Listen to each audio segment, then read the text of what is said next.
Welcome back to the channel. The first thing we're going to do is finish machining this conrod. So we need to thin this down, machine out this center section here on both sides. So I've got it bolted down to a fixture plate, and we can put this fixture plate in the vise, and then we can take an end mill and just machine out this center section here, unbolt it, flip it over, and machine the other side. Then we'll do a little blending on it and a little bit of polishing and deburr, and we'll be done with the rod. So I've got a small brass tube here that I've cut off that's going to be the oiler for the piston. So this is going to get installed in this hole here for the oiler. So this will drip oil down on the small end of the connecting rod. So we'll get that Loctited in there. And I've got some brass here, just a scrap piece that we're going to machine down and make the bushing for the small end of the rod, and another scrap piece here that we'll machine down and make the bushing for the big end. So we'll get those bushings made. Once we get this finished getting this machined, we'll get those Loctited and pressed into the rod, and then we'll drill. There's a little small hole that gets drilled here in the small end after we put the bushing in, and that's for the oil to drip down onto the wrist pin. So we'll get the bushings made, get the conrod done, get those installed, get that oil hole drilled, get this piece Loctited in there, and then I've got a piece of 3/16 drill rod that we will machine 2 flats on and get this cut off and get it drilled to make our wrist pin. So then we can connect the piston to the connecting rod, and then on the crank, I'm going to pull this back apart. We still need to drill the hole in here for our grease. So the grease cup will screw in the end of this, and that's what holds the rod on, and then it'll squeeze grease out through a little tiny hole here to lube the big end of the connecting rod. So I still need to drill that hole. Once we get that hole drilled, get these bushings installed, then we can get the rod on here and get the piston on here and check everything for fitment, make sure everything turns nicely. So we'll first get this set up in the milling machine and start machining it down.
Okay, so we got the bushings made and installed for the big end and the small end of the connecting rod.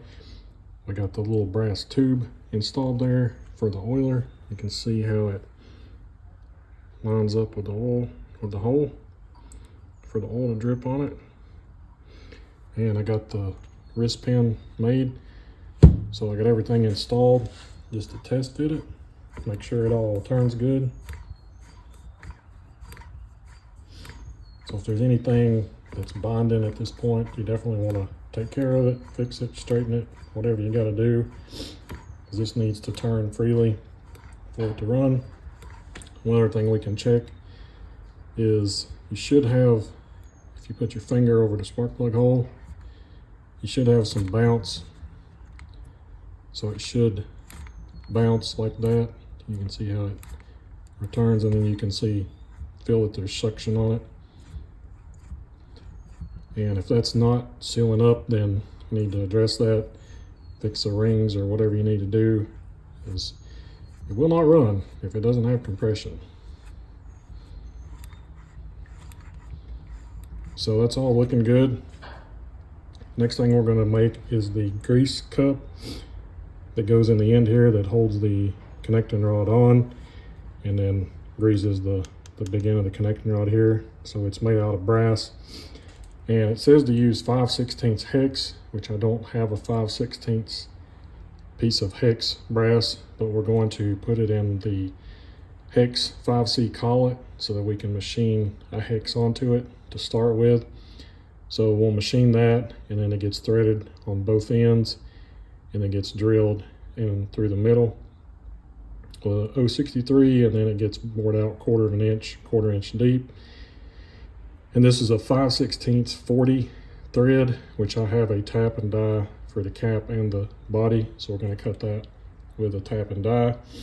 And then the cup here gets bored out and gets threaded, and then it gets knurled. It gets a straight knurl on the end here, and then that will screw on to here. So we'll get all this set up in the lathe and start machining.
So that completes what might be the world's smallest grease coat.